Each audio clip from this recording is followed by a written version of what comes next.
a podcast created by two guys brought together by movement, transformed into brotherhood. The boys share their authenticity as they deep dive into what it means to explore this human experience. Shedding light on personal trials and accumulated wisdom, Conscious Collingwood is meant to provoke thought and insight to expand your personal awareness. Come along for the journey as Justin and Jeff exemplify what it means to be a man living wholeheartedly, balancing the divine, masculine, and feminine. Welcome to Conscious Collingwood. Convention. I'm going to talk clearly and concisely. That's your goal today? That is my goal today. I noticed that. Well, I was listening to this podcast, and the voices were so crisp and lovely.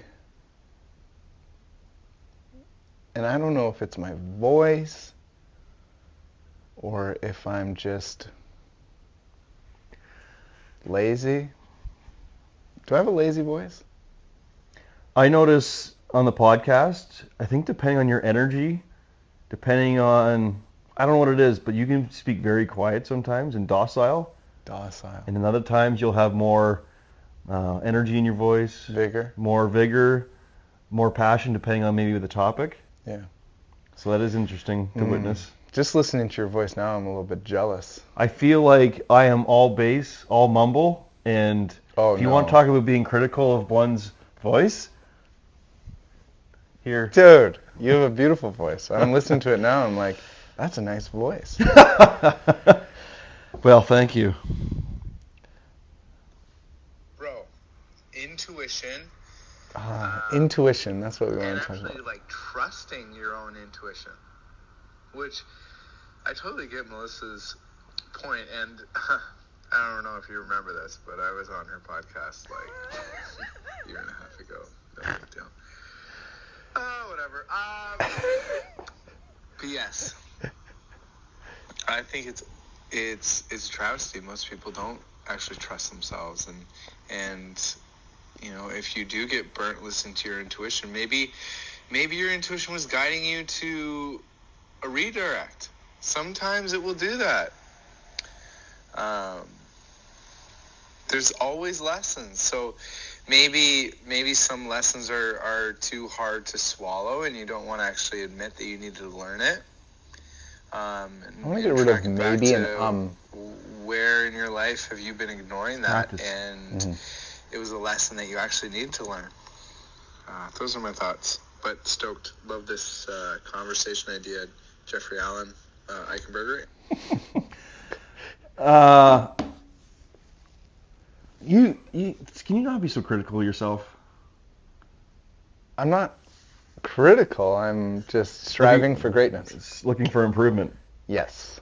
I know that there's improvement that I can do that would make me keep growing towards the sun if I was a planet. And that's your intuition telling you that.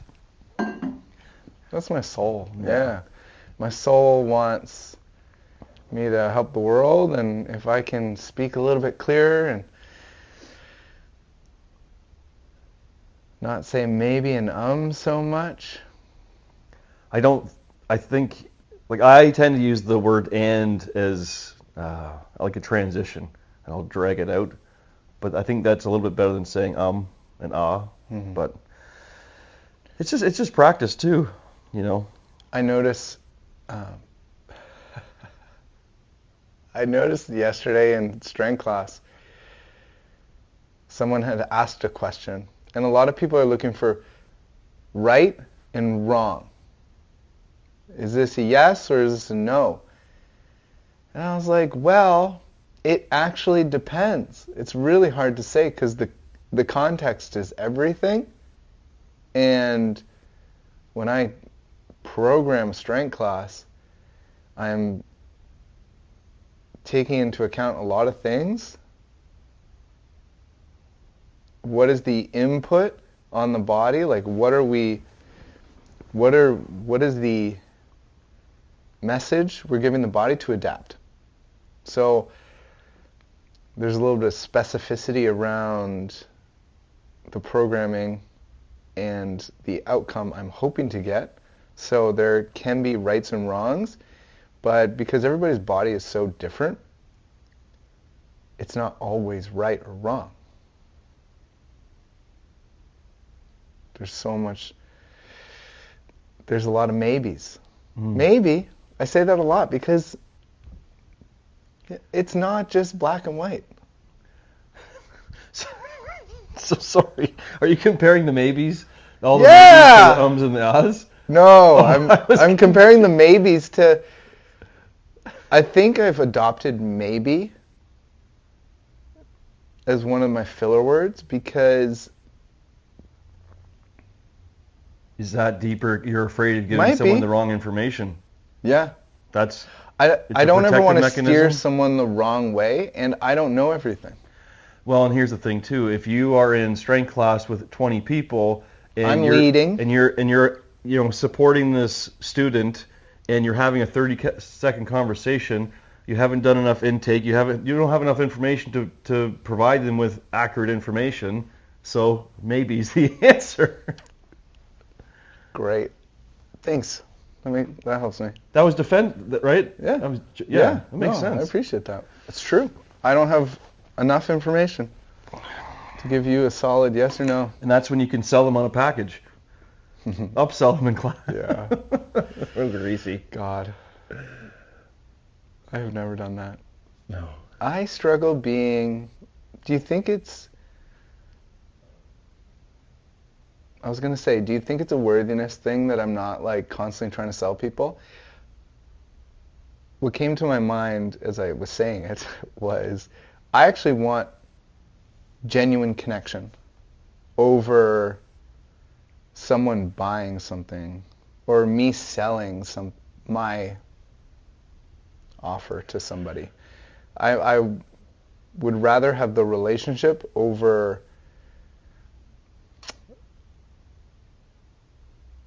Yeah, I want the relationship to, like, I want them to know that I'm not going to constantly try to sell them.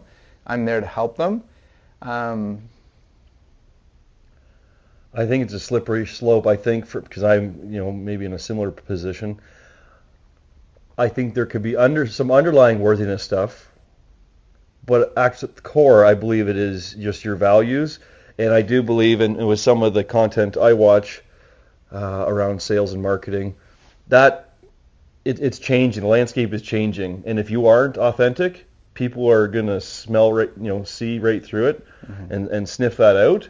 And the people that are just looking for the fast sell and they're selling that quick fix and the pill, they'll fucking be gone because they don't have a relationship with their customers. So the challenge is, I think it's just going to take a little bit longer to build the relationships, but the more you do that, then guess what happens? Word of mouth spreads.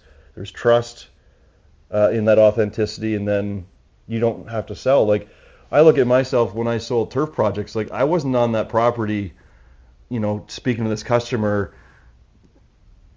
filling them full of bullshit. I would literally just walk away from them and just start talking out loud about what I would do if it was my backyard. Beautiful. And it's just passion. And then, like, how can you see all that? It's just a flat piece of ground. I don't know. It's just what I do. Mm-hmm. And I closed a lot of jobs just because of, me being me, Yeah, I do the same thing. I'll just talk about the body. Yeah, so I don't have to, we can do this here and I'll cut you a deal here. And it's like, no, this is just what I'm going to do. Yeah, it's just like, so. Yeah, it's taken me a lot of, still I'm on a journey of entrepreneurship where, sure, the sale would be great, this is my livelihood and my income, and I prefer trust over that sale. I do notice with health and wellness, a lot of people look for quick fixes. Like, hey, I've been to so many people, can you help me? And I say, I can help you, but are you ready to commit to the amount of time it's going to take to unwind the years it's taken you to get here? Yeah, you've been doing this shit for 15 years, Yeah. Mrs. Smith. It's not It's going going to to be a take some month. time. Yeah. Or Mr. Smith. Yeah, Mr. Smith, yeah. That's the thing. Mr. too. With health in the body, it takes time. And that's almost that's almost like more mindset work, and that's healing. Because you got to heal your story, because yeah, you took all these years to accumulate all this, let's call it damage to your body. The body can repair, but it can't do it in a minute. It can't do it in a week. It can't do it in a month. It needs some time. Yeah. Like, we have to heal the relationship between you and your body. yeah. Because obviously you've ignored the body in many ways to get to where you are now. And we got to come back together. And that's like, literally, I'm a body therapist. You know? Let's have the conversation. You know, the body's in pain, which you could even say, like, it's upset with you because you ignored it for so long. Still loves you. It still loves you. It wants to be your arm. Yeah. Wants to be your shoulder. Yeah. But you need to cultivate a relationship where you're not wanting it to be something that it's not. Like, it takes that time. You know, you got to build the skills to communicate. You know, Pretend it's a marriage or you're courting somebody. yeah. Would you want to be with someone who just eats shit all the time, speaks negatively to you all the time, Yeah. you know, abuses you? Would you want to be with someone like that? Hell well, no, no. I wouldn't. Well, that's what some people do to their bodies. Yeah. I mean, I'm guilty of it at times, for Oh, sure. yeah. My low back hurts, but I'm gonna still golf. You know? Yeah. I'm gonna drink beers. I'm gonna golf. I'm gonna eat shit food. Sorry, to bring golf into this, but it's a good example because, you know, I've seen a lot of people push past a clear communication or a boundary from the body and keep doing something that's not totally working. But if, you know, they took their body or their low back rehab just as serious as they took their golf, took a pause, fixed all the lifestyle factors and had a strength and conditioning program, and then went back, they'd have a better game. Yeah. But what does that mean, Justin? They've got to, you know, move past all that comfort and step into discomfort. They'd likely have to change their circle of friends.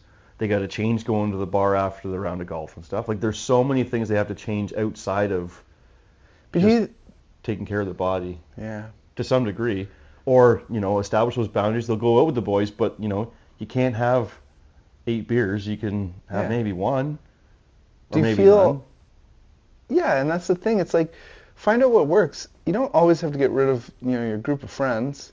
Sorry, that would... Sometimes it Depends how deep you want to go into, you know, your self-development. But I think you're such a great example. Like, you found such an amazing balance where you're connected, but you still have a good time. Yeah, to some degree, I suppose. Yeah. It's a challenge. Yeah. I don't know. For me, it's... Well, quickly, like, I'm thinking about my, you know, journey to self-discovery.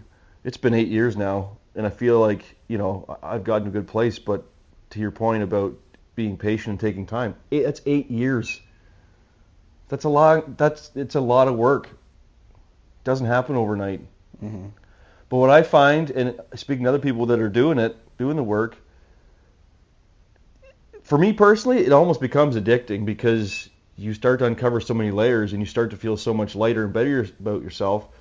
The self-actualization, the self-awareness, what else is there for me? Where else can I start feeling better? You know, you start analyzing other relationships and I don't know, it alchemizes. It just starts to dissolve in the body and, you know, things just get better. And you're like, what else can get better? What else needs to be seen? And you're either ignoring it or you're participating. Yeah. You're either Yeah.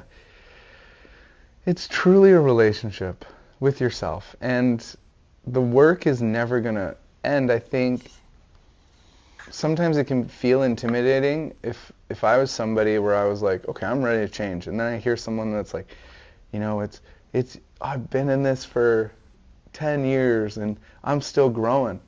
I'd almost be like, fuck, that feels like a lot. Yeah. But the truth is, that's actually what a life is. It's But in saying that, it's not like I got to year 8 and I was like, oh, I fucking made it. It's like year 1 when I started working with my coach, I was like, oh, what are my core values? Oh my God, that makes a difference. Like I felt liberated in that session. Mm-hmm. So everything just starts to stack where, yes, now if I have my lows, I have better tools to manage them. I can get out of those funks. I can sit with myself and understand why I'm there. So I'm not saying it's a grind for 8 years until you just go, oh, here I am. No, like you find progression and enthusiasm and excitement along the way, and it just continues to build. Yeah, I love that. It is liberating and exciting, and I found so much passion through the journey of growth and development because I've felt more me than I've ever felt. Each and every day. I'm kind of being facetious, but like one of the challenges is having conversations, like surface level conversations about the weather, about bullshit. It's just like me out of here. It's just like, oh, this is tough. I can't do this. Unless we're going to go to the moon and back, it's hard to have just surface level conversations. It requires a lot of patience. It sucks me dry. Yeah. And in a good way. I find in myself here at the club even like I prefer to be in the back cooking, cleaning, doing the stuff back there because out front that's what it is typically most of the time. And it's like I just can't the minutia of it. I can't do it, So when I'm here I'm typically of course I'll come out and I'm jovial and I'll do my thing, but if I can I'll just stick in the back and support back there. Well, I want the meat and potatoes. Yeah, I want to really get to know people. I don't like people, but it requires energy. Yep. If I've been busy with the girls and the family and then the business, and it's like, hey, I only have so much of it, and it's like I'm gonna come out front here, and it's that's why, especially having this place now, like when you look at other establishments, why a server shift is only 6 hours, because you take on so much energy of other people, whether they're complaining about their food or they're just waiting and stuff or whatever that situation might be, or even if they're excited, it's still there's an energy exchange and you're constantly taking it in from so many different people. That's what I sent our teachers a little voice note to support them in filling their classes and gaining popularity and an audience, and I said, people are going to come for the consistency of your energy. So you have to be passionate about this. If you're not passionate about this, you might as well end now, because regardless of the situations of my life, which now you didn't when you first met me, but I was going through a tough time, but I didn't lead on to it. I was so fucking stoked to have finally actualized my dream and not be showing up to a construction site at 6 a.m. and putting my tool belt on. I was like, I'm helping people. Here we go. Like, life is good. And then I'd go home and maybe like crawl back into bed and shed a few tears. But it's key to know your limit, especially here. Like if you've had a busy day and you're like, okay, well, I'm not going to fully show up to the people at the business, which are the customers, which are number one. If I can't show up fully myself because of other things, I'm just going to stay back here and I'm going to come out with a little bit. But I'm going to honor myself in those moments and those times. Dude, it's funny you say that because, Terry and I'll talk about that with our staff. And I know there's days where, I wasn't feeling at my, peak. And it's like lights, camera, action. You got to flip the switch and you're on stage. And the thing we tell our staff too is, yeah, you have to bring it. Like, these customers are spending their hard-earned money. They're coming here for an experience. They're coming to escape what they're going through. They're having fun. They deserve the best. Mm-hmm. So kind of, frankly, we don't give a fuck what you're going through. Figure it out. And our staff are great that way. Mm-hmm. And I think at times, sometimes we're too open, but maybe that's what breeds a lot of trust and the loyalty we have with our staff. But yeah, we've had, good conversations, and, there's times when, we're not all feeling our best, but our staff, for the most part, always bring it, and we're grateful for that. But to echo your point, it's like, yeah, and, in the business of the strength and conditioning world, like, those members, those clients are coming in that class setting because they're looking to improve themselves and stuff. And so, yeah, the instructor, the teacher, they're required to deliver. You better deliver, and you better be inspiring. And what if one of those people has had a low day, and they're coming in there to be inspired because they know what Justice can do, they know what Heather can do, they know what Ariana can do, and it's like they're expecting that because they've had a shit day. That's why they joined Everlove, is because, they want to level up, and it's like, oh, I had a tough day at the office, or my spouse did this, or the kids did this, I'm going to go and call it self-care, or just get out of their own head. And if you come in there moping around, well, you don't have a business. Yeah. No one's going to come to your class if you're moping. No. Because you're not inspiring. No. Yeah, it's very clear. It's great. What's trippy to me, though, is, and it's another an opportunity to reflect, and if you get deeper about it, it's like, or for me personally, if I am having an off day and I come in and I can flip and turn it on for the customers, why can't I do that in my own life? Like, why can't I just go, okay, let's snap out of it? It's an interesting perspective because,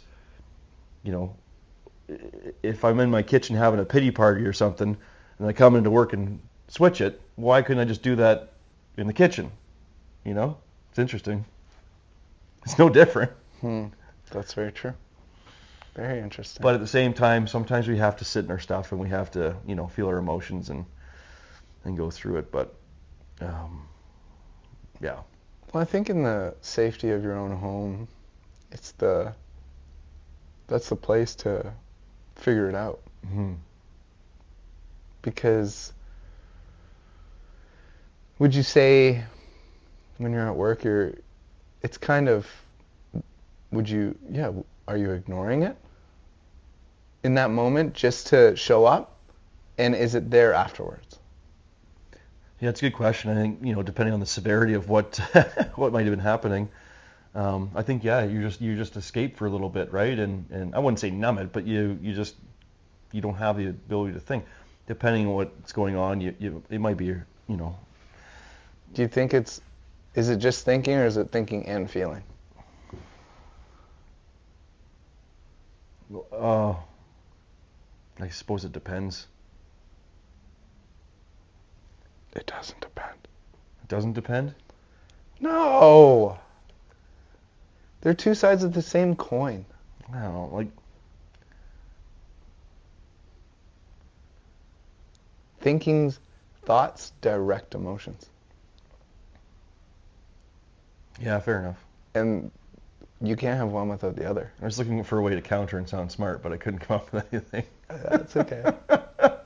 I felt a little rude telling you. You're wrong. Yeah. I didn't want to. I hear it frequently on this couch, so. Dude. Oh, come on. No way. Yeah, I think you're a very intelligent gentleman. Why don't you use some more ums and ahs, Justin? Maybes. Trying not to. We're growing here. I don't want to have a pity party later at my own house. Yeah. So I laughed because we got off topic real quick when I shared that voice note. Yeah. It's funny. Jeff always says, he's like, what do you want to talk about?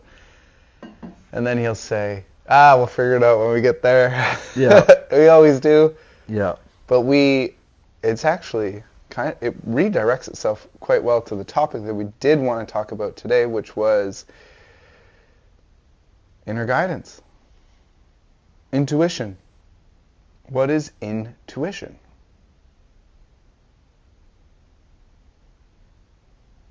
It's that inner voice, inner listening. And when to trust it and when not to. Which, in the Czech system, so I learned from Paul, was soul guidance. And we started with food, because the most practical way to connect to something that isn't going to say like, well, they're not going to say I don't love you or anything. There's nothing on the line other than maybe some poor digestion. Mm-hmm. And it works in the principle of every cell in your body will move towards pleasure and away from pain. And so you want to connect with that subtle feeling. If you put a single cell organism in one vial and lead in another vial, and you bring those vials closer together, the single cell organism will move as far away from the lead as possible, even though they're in two separate vials. So, and everybody's had this experience where they meet somebody and they're just not sure. They're like, I don't know about that person. There's something off with their energy. So subtle energy it's absolutely a thing. You have a field of energy. I have a field of energy. And we can feel the vibe. When I came in here with Poison Ivy last week, you were like, dude, you are low grumpy. And I was. So that's like how you kind of conceptualize intuition. It's a rise of energy and a fall of energy as you're taking in a conversation or the environment. Mm-hmm. That's what I think. So you said there at the beginning, like, to trust and not trust. I think that, for me personally, I think I'm always trusting my intuition, because it could lead you down a path that maybe didn't turn out to be fruitful, but you learned a lesson there that was very important. So I think for me, it's like, it's separating, your intuition from the sneaky ego, and your logical thinking. Yes, that brings me right back to a very important point. This was the number one rule when doing the intuition work, was your ego will give you a false positive. So if you're addicted to something, whether that's coffee, whether that's chocolate, a relationship pattern, your body will give you a false positive, because cigarettes,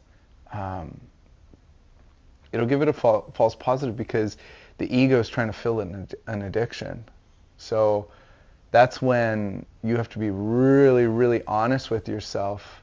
And I think I'm having a hard time remembering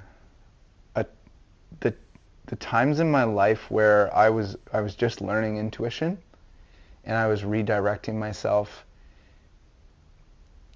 from ego, and then when it didn't go right,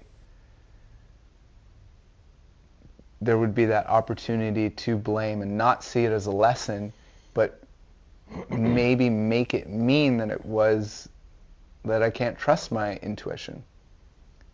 So that is plausible. I think victim mentality is really what it is at the end of the day. Like, I can't trust my own intuition, but you're lacking the courage to actually see it as a lesson. Yeah, and I believe that goes back to the pain and pleasure thing. So, if you trusted your intuition here, so you took this nudge and it was pleasurable, then later on you take another nudge and it was painful. Now you feel you can't trust yourself, but that comes back to a sense of entitlement that you don't think you should ever be in pain. Right? And so pain is part of the process. Every time you exercise, you're sore. Yeah. Ask my hamstrings right now. But there's that sense of, and that's just, it's just practice. And then, you follow the nudge and it doesn't work out a few times. Then you keep following the nudge and it does work out. You just recognize that you're just being redirected. That rejection is redirection. You're sifting and sorting. And then I think, just with time and patience and practice, you just begin. And if you look at, let's talk about business. You listen to people that have become very successful financially and things, and they were broke and fucked this up and lost money here or whatever else. But then they get to a point where they just accelerate everything because they've taken all those life lessons. And they might have a couple exits or something that doesn't work out, but for the most part, they're making the right decision because of all the poor ones they made before. Mm-hmm. So, your source, your energy, it knows where it needs to take you to teach you to, so where you're going to benefit in the future, Like when I look back, like when I sit where I am right now and I look back to where I've come from and all the stepping stones, I am in awe of how God, universe, figured out that math problem. How in the hell did you know how to do all that to get me to this point? It's insane. And so in that story, there's just so much gratitude. It's like, holy shit. Because I wouldn't change a thing. Beautiful. Yeah.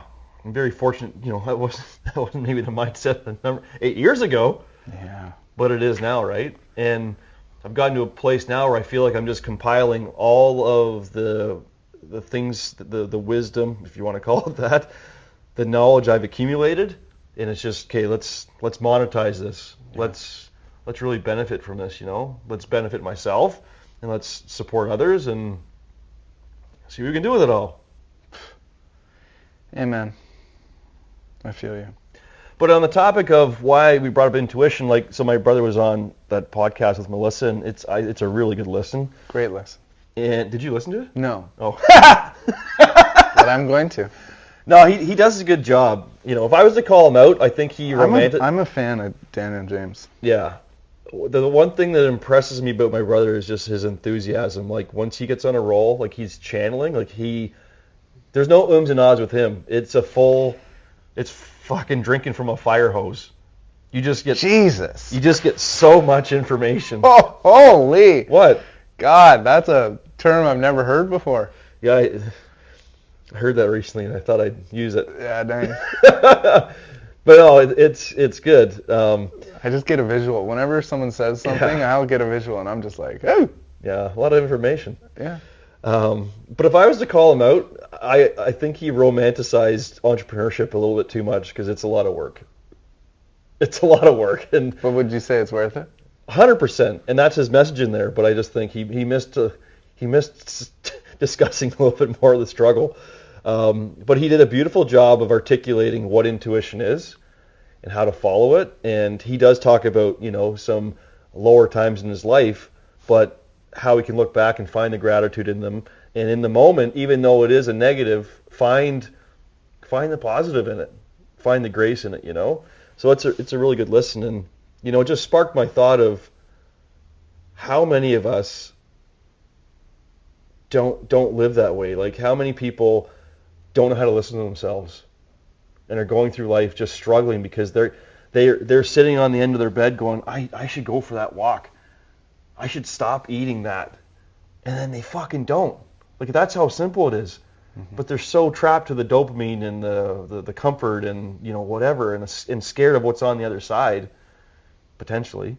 Very avoidant. Avoidant, yeah. They're afraid to look in the mirror, right? But you got to start. Yeah. And so it's just that's the problem of this society is just, yeah. And And I'm saying this with all the compassion in the world because I was one of those people. I think thankfully I think I had some work ethic issues and meaning perfectionism and workaholism. How do you say that? I think there's a word there somewhere. Workaholism.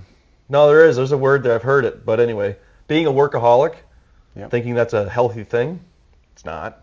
Yeah. Just so we're aware, it's not a healthy thing. Yep, that's also an avoidant. Yeah. So yeah, even though I was driven and whatnot, I was very unaware of what I was doing to myself. Mm-hmm. So yeah, I might have been working out, I might have been running a business and all this sort of shit, but I wasn't healthy.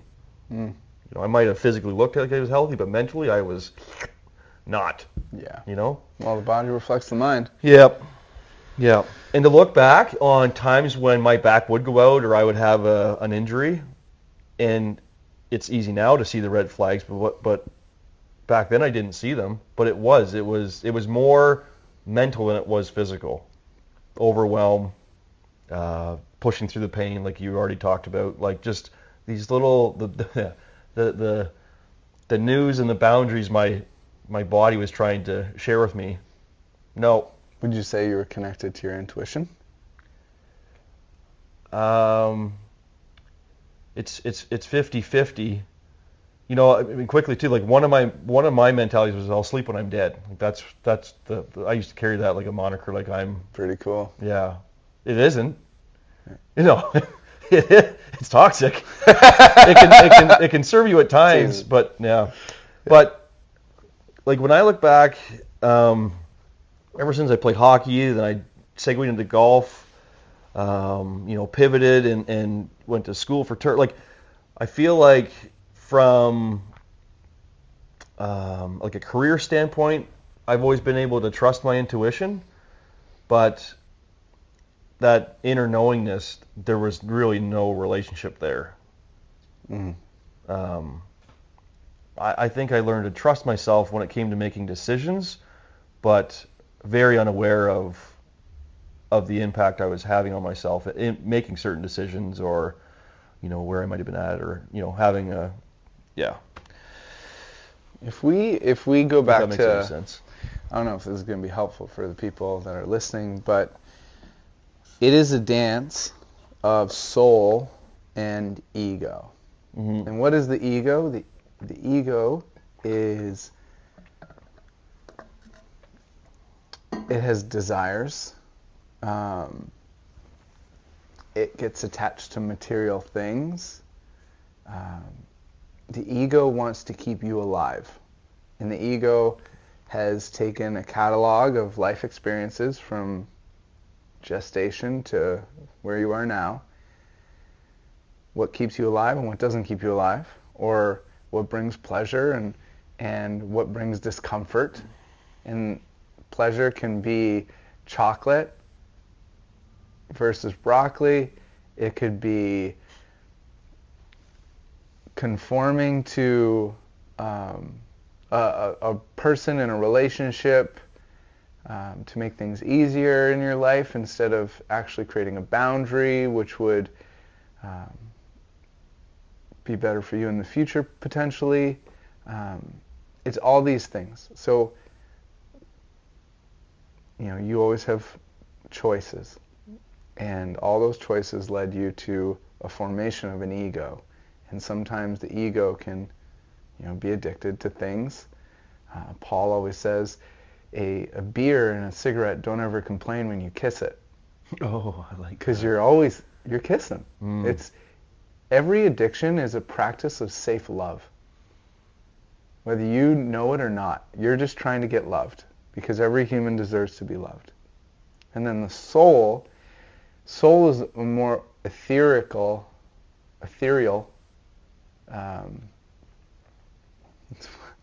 They're both ethereal. They're fine. They're in the And so the soul is always wanting what's best for you. It leads you into a life well lived, and a life that at the end of your days, if you're sitting in a rocking chair and you look back at it, you might have a little grin or a smile and say, "Wow, that was Mm-hmm. That was a full life. That's probably the best way that I could explain it. But soul is what you came here with the planet. Like, you came to this planet with your soul. Mm-hmm. Your ego was formed through gestation to the point that you are, through the physical experience of life and all the choices that you made to the point that you're at now. It's deep, bro, 'cause I'm thinking about what I just shared there, and I feel like I had a relationship with my intuition, but I didn't have one with my soul. But then I'm also reflecting on, was it my intuition or was it my ego? You know, was I playing hockey, then was I playing golf because I was passionate about those, or because I was getting, you know, there was a void or validation, that was, you know, being filled through accomplishment. You know, it's very interesting because Theo Vaughn recently had Gabor Mate on his podcast. We might actually have to change this. Yeah, okay, keep going. Ariana spent a week with Gabor Mate. Yeah, I was sharing, we were talking about it a little bit, and I shared, you know, the thing I love about Theo is, I mean, he's fucking hilarious, but he's a recovering substance abuse user, and he's just very raw and authentic with sharing his story. And so when he has a therapist on or something, like they're doing therapy live on his podcast almost. It's pretty cool stuff. Like when he had Tony Robbins on, it was really cool to see Tony help Theo and kind of pull him apart and stuff. It was really good. So anyway, he has Gabor on, and Theo makes a great, you know, call out, and he's like, and he was just contemplating, but he talked about getting into comedy because, you know, he didn't get a lot of love at home, and, you know, his mom did her best, but they had, I believe it was 4 kids. She had 4 kids, and, you know, she was not very affectionate and things like that, so he was starving for love in certain areas.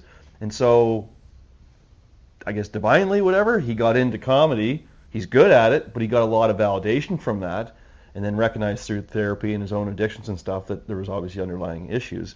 But his point of bringing this up was, who would Theo be if he wasn't seeking that worthiness? Like, his ego did this to protect him and make him feel safe and everything and feel that love, but who would he be if his mother had given him what he needed as a child? And it's a pretty interesting thought, right?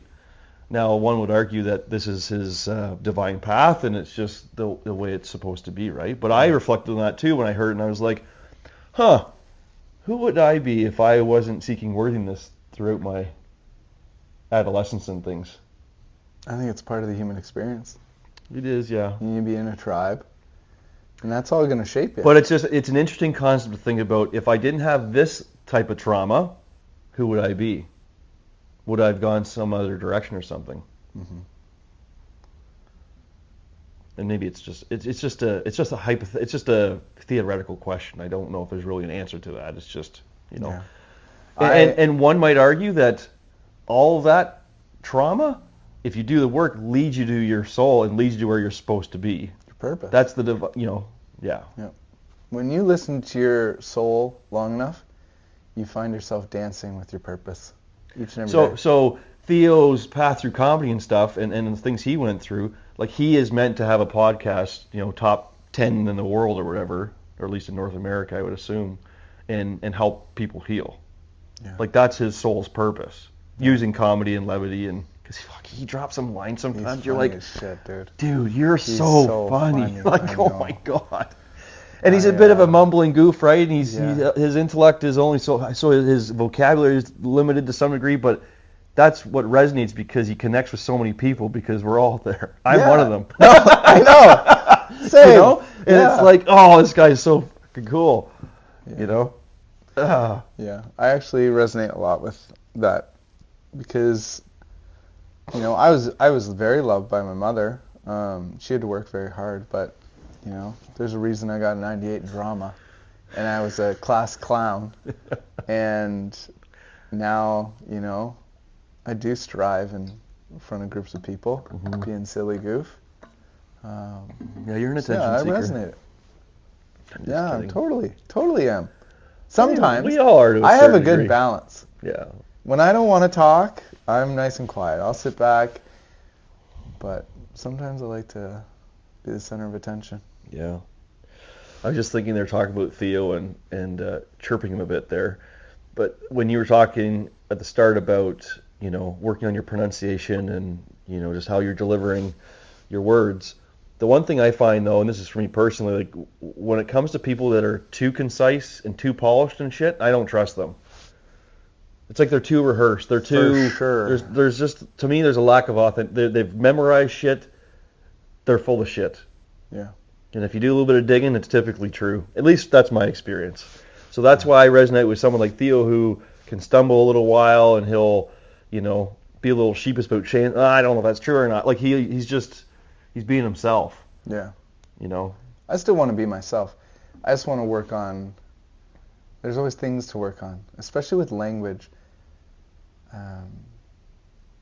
I do find though, like if I get in the flow, the ums and ahs and the ands, they disappear. Yeah. And I feel that with you too. Like when you get going, like yeah, it's in my brother when he's on that podcast, like when you get into the flow. Yeah. And I think sometimes too, for me, if I'm using those filler words, it's because potentially, and I'll paint you with the same brush. I'm trying not to say but we're uncomfortable with empty space. There's an element of like, taking that pause, and it just needs to be filled with something. It's like that. Let's just take a breath here, But it's also maybe conditioned. It's the way we speak sometimes, right? And it's just worked and woven into our vocabulary, and so it's just a practice of getting rid of that. When I say I'm thinking. When I'm thinking, I also don't make eye contact. I look away into the universe. Very interesting. But I wonder if that's the definition of a word that means thinking. well, the sound of the universe is Om. Om. That's why in yoga you do Om. It's actually the sound of the universe, of everything. And is pretty close. Yeah. Very like. Maybe I should Om. I'm in a conversation. Om. Don't do that. This guy's fucking lost. Oh, mercy. So I don't know what's what would be a tip or a trick you would give someone to if they wanted to harness and hone in on on learning how to have a relationship with their intuition and their soul. So the key here is to start that relationship with things that don't actually matter. They do and they don't. So Paul would say, ask your soul or your intuition if you're struggle to use the word soul. Om.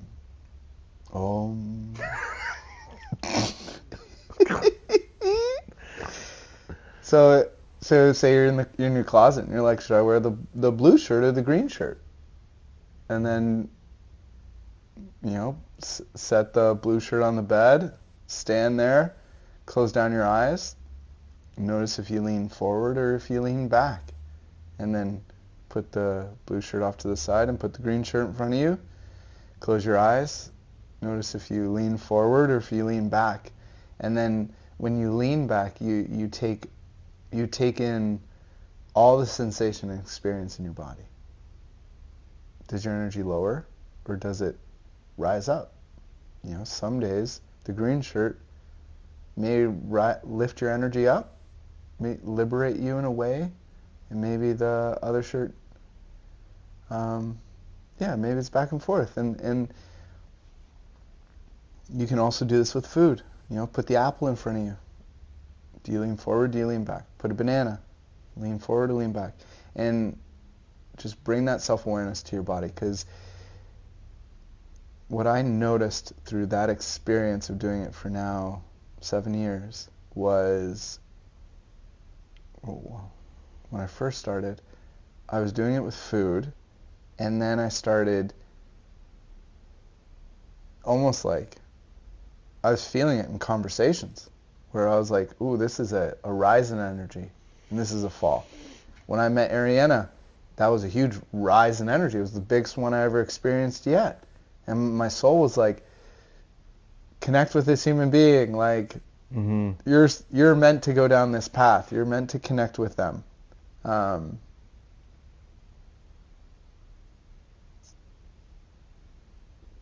so that rise in energy always gave me the opportunity that even if there was challenge in the relationship, to work on it. That this was a relationship that was meant for me, a friendship. And yeah, it's knowing that you know. Yeah. You know, Paul always said, use the heart to feel what you know. And the heart is in utero. The heart is formed first.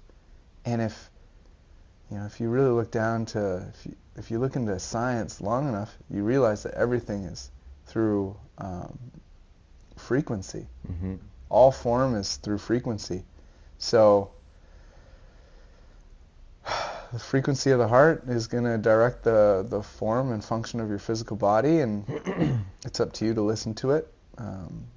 Intuition is meant to lead us. We just now live in a world that is so external, like TV, conflict, like toys everywhere. Like, it's so distracting from what's really going on inside of us that it's really tough to have an intuition. And unless you're in a Waldorf school system, you're probably not learning to listen to your intuition. You're now learning to be validated by an adult teacher, and there's rights and there's wrongs, and that is very confusing. And that's why I just did not do well in school, because I was like, who the fuck is this to tell me anything? Who's this person to tell me right or wrong? I don't even know you. Yeah. And I didn't know that as a kid, but man, I was rebellious. I hated it. Yeah. And that's literally your intuition. And that was my intuition being like, get out of here. Yeah. I was known, because I lived across the street. You could see my house from the window. I would jump out the window and run home. Oh, wow. Yeah, grade 3. Oh, yeah. And that's actually, after grade 3 is when they made me go to a different school. I had to bus to school. Well, and not to get too sidetracked, but you look at, let's use young boys as an example, but if they're in a classroom and they're rambunctious and they don't want to sit in circle and they're diagnosed with ADHD and all these other stupid fucking acronyms, it's like, no, they just want to be outside playing in the dirt. Yeah, they don't want me. They don't want to be stuck in a circle being, shh. Yeah. We're reading this story time book. No. Mr. Peters, he actually got me a taller desk and got rid of my chair. Oh, really? It was very supportive. You imagine they would have had like treadmills back in the day, like people have like treadmill desks. Well, I would have been that kid. Yeah. Oh. I was not meant to be there. Yeah. You know what I would have done better at? I know child labor is frowned upon, but I would have done a lot better if I was in a woodworking Working in a mill. machine shop? Oh, a machine shop, like Working on a farm? Oh, fuck yeah. Give me tasks to do and practical learning where I'm engaging with my hands. Yeah. I would have been striving. Yeah. But sit me down, force me to do something I didn't want to do or did what my intuition was telling me not to, and I passed high school with a 52 average. You passed. That was actually important to me. Yeah. It was important to me I didn't want to take the victory lap. I just wanted to get out of there. And yeah. But well, I like what you shared about enthusiasm, because I think that's big time key, And that enthusiasm, it could be tough. But let's speak about a challenging relationship, and you're thinking about leaving this person or whatever. And if you get enthused by that idea and excited, and if you were to use the theory of let's make a decision based on what feels heavy and what feels lighter, and if you feel light and enthusiastic about maybe breaking this off, that's what you should do. But then our logical mind comes in, or the ego comes in, and just talks us out of it and justifies why it shouldn't happen. And you start to wonder, where could you be if you followed enthusiasm more? It could fast track your life a little bit, more pleasure. But what I'd also say that though is when it comes to doing this work and trusting the intuition, is you can't have attachments to it. You can't attach yourself to the best outcome and the most pleasurable outcome, because it might not happen that way. And I think about myself, so like I had a goal once I got into playing competitive junior golf that I wanted to go down south and try getting a scholarship and things like that, and I ended up getting a partial one to a school down south, and I was so excited. Like I had a plan to get down there, and maybe it wasn't where I wanted to be, but I was going to transfer somewhere else. I would just play. Anyway, it turned into be a shit show. The coach turned out to be a con artist, and things didn't work out. So I came home at Christmas. But regardless, I did the experience. I followed that path, and the example of like as you spoke about, not tuning into your heart. I think I've shared this before, but when I had my mentor Paul there, and he had developed this golf gadget, this training aid, and as soon as he showed it to me, I was like, this is going to zero. This is a waste of time. But my logical mind, my ego was like, well, everything Paul touches turns to gold. And he's the one with the Lamborghini in the driveway, not you. So let's chase the money. Let's chase this. Beautiful. Well, it fucking cost me about $50,000. Thankfully, that was it. Oops. But lesson learned, because my intuition right away, as soon as he showed it to me, I was like, no one's gonna use this. Yeah, it's stupid. So there's part of that. There's also the people pleasing. Like this is getting deep. Like it's hitting me right now. I was probably afraid to share my opinion with him, my true opinion, because I wouldn't want to offend him or whatever, right? Or tarnish that relationship, because I respected him so much. He doesn't know what he's talking about. That's just hitting me now. Really? Oh, yeah. So there's a few layers there for Jeffrey. Yeah. But for the context of this conversation, the most important one was I knew right away this is not, because we had done another product before too with Rapid Roll, and that one was very successful. And so now I've got this, this polarity of, wow, well this one worked. Why wouldn't this one work? Everything he touches turns to gold. His son even told me that. Yeah. Literally used those words. Yeah. And you're still saying it. What's that? And you're still saying it. I'm still saying it. But I learned that it's not true. Paul, even when all his wisdom, still had failures. Yeah. So, I was attaching myself to an outcome before it even happened, close to happening. Yeah. And it cost me a lot of time and a lot of energy and a lot of money. Mm-hmm. Mm-hmm. But I have a really good memory, and the product actually turned out beautiful. It just wasn't sellable. And I have that information now to serve me into the future. Yeah. It really helped redirect me to understand what my intuition is and my... I kind of feel... I know soul and intuition are the same thing, but I feel like there's a little bit of a difference. Want me to elaborate on that? If you need to. No. I feel like the intuition's a little mechanical. Like it's. How am I explaining this? You're gonna have to cut this out, Justin. Well, I feel like it takes a while to build a relationship with the soul, and you have to have some failures, and I wouldn't say hit rock bottom, but you've got to go through the trenches to find your soul. And I feel like that can be a little bit different than intuition. Your intuition is leading you to your soul. It's the nudge from your soul. It's the nudge from your soul. And it's that, what you're talking about is building trust with your soul. Because it's like any relationship. So that's why I feel like they're the same thing, but they're separate for a while. There's a separateness. That's why I say it feels like it's mechanical. Like it's it's the fork in the road. It's telling you where you should go, or providing you opportunities, decision making. And then all of a sudden you get fucked a few times and you're just like, what? Yeah. And all of a sudden that road leads you back to your soul. And then the intuition and soul become one. Mm-hmm. And then you really start flying. Yeah, I feel you. I got a great example, but my example would be relationship. Justin, all Justin ever wanted was he was a romantic, and all he ever wanted was to be loved. And he stayed in, I always questioned a relationship I was in for quite some time, and I just kind of brushed it off and believed that I was, this was the person for me, and eventually, it just kept getting more challenging and more frustrating to be in that relationship, and I kind of ignored it, believing that it was love and that some relationships take hard work, and I was going to be, I wasn't going to be a child of divorce, or I'm not going to have children of divorce, and that you just got to work on it. Mm-hmm. And then when I got out of that relationship, the liberation I felt was, I was like, wow, never going back to that, because it was the most free I've ever felt in my life. Yeah. I didn't realize the confines and the chains that were holding me down.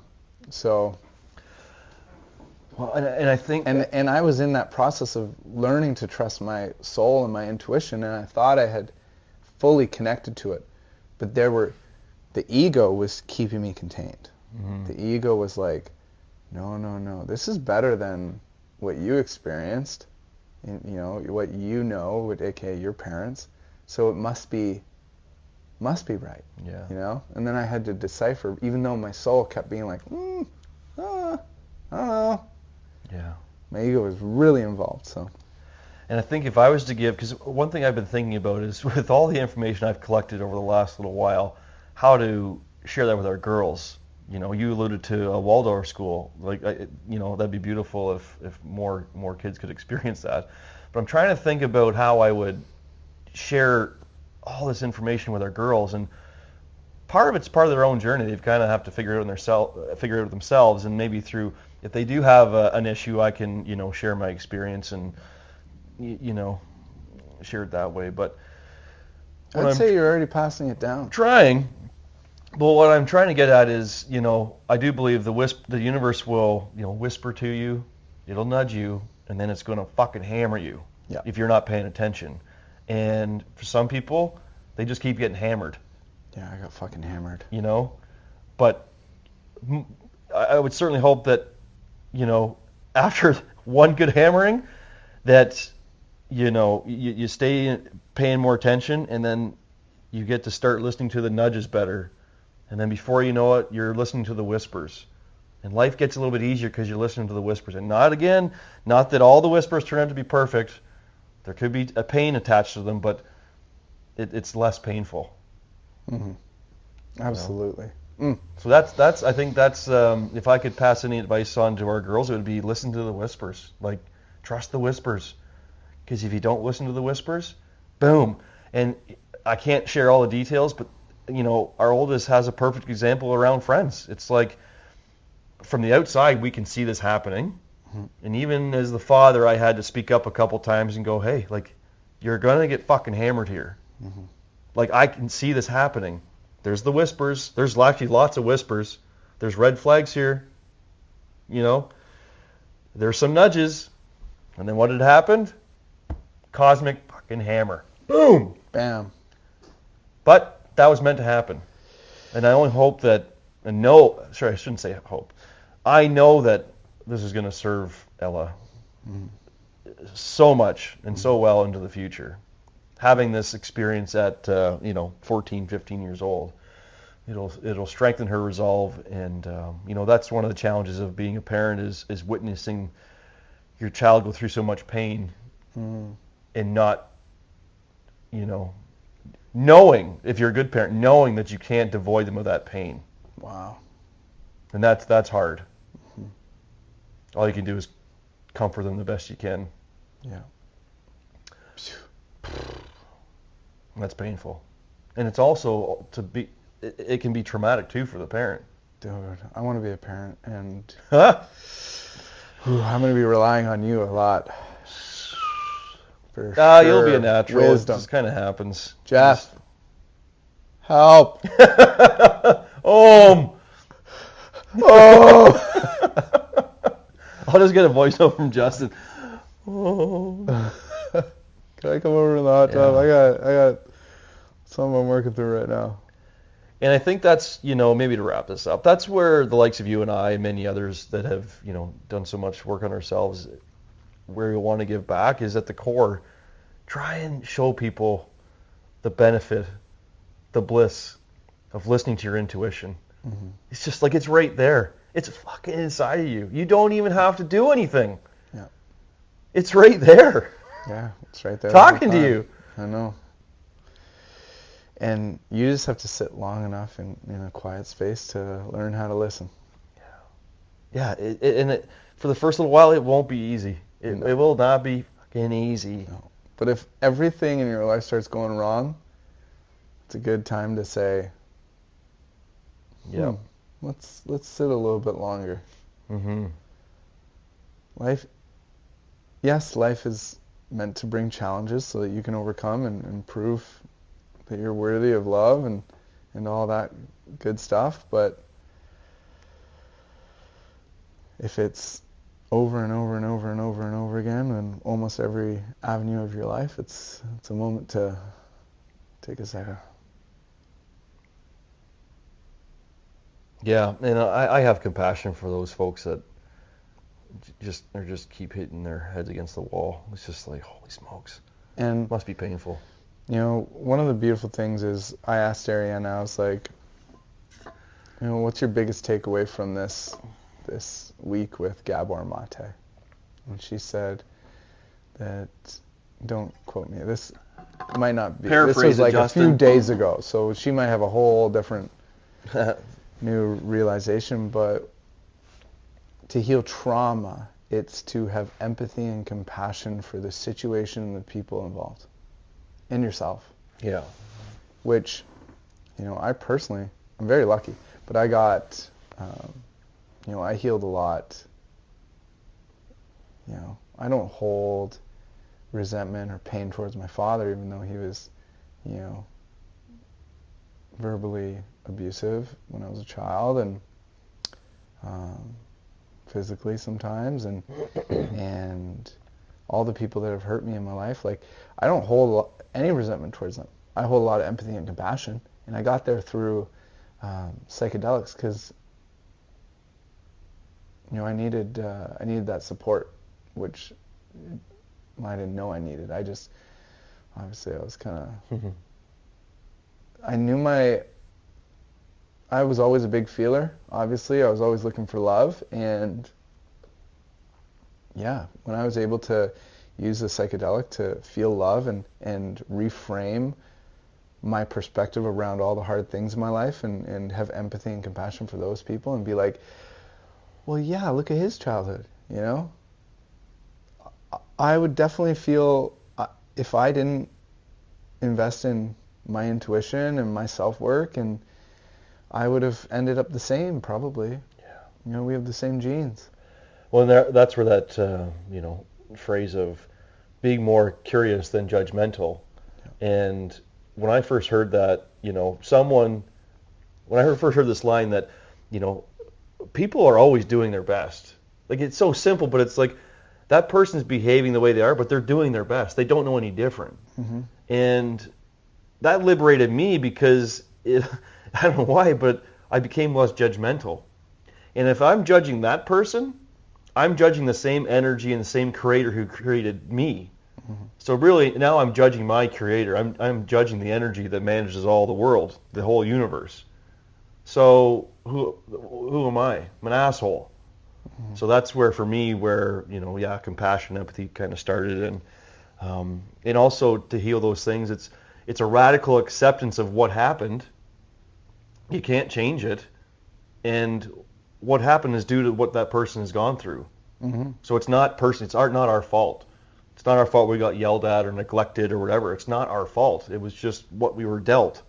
So accept that, heal it, have that compassion and empathy for all parties involved, and then fucking move on. And stop dragging it. And just because I have found empathy and compassion in my heart, it's not up to me to lead them to that empathy and compassion. Yeah. It's also knowing that I can be at peace and they may have a lot of work to do. Yeah. And it's not up for me to fix it. And my resolve and the resolve that I find in my heart isn't dependent on them at all. It's just, that's an inside job for me. Dude, I would admit to you, I've been very guilty of that, of call it healing myself, and then wanting to heal the other person or help that other person heal, so that now that relationship could be repaired. But that's not how that happens. You can't help people that don't want to be helped. That might not be part of their journey, or that person might just, that's their threshold. They don't have the capacity. They're too traumatized, or they're just in their own, the thickness of it all, that they can't, it'll never happen. And so there's, talking about attachments, that would have been mine. I'd be guilty of that, of attaching the thought that, okay, well, this is all going to get better. It's possibly not, and so not having to deal with that disappointment, but kind of that the breakup of expectations, of potential, potential and expectations. Yeah. So everybody has the potential. Yeah. Well, and that's also part of that healing, is going, this isn't, if I can do it, you can do this. Yeah. Right? Yeah. That's also maybe what that is this, we can heal this relationship because I've done it. So if you do the work, we can heal what's going on here. Yeah. But because it's in all of us. It's right there. Just do it. I know. Life is a trip.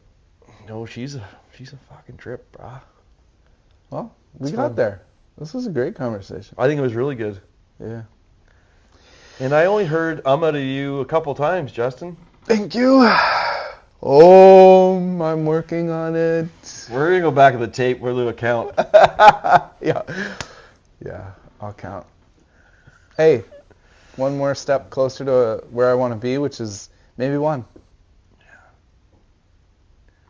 And here's the thing, too. If you don't have that level of self-awareness and the ability to critique yourself, how the hell do you improve?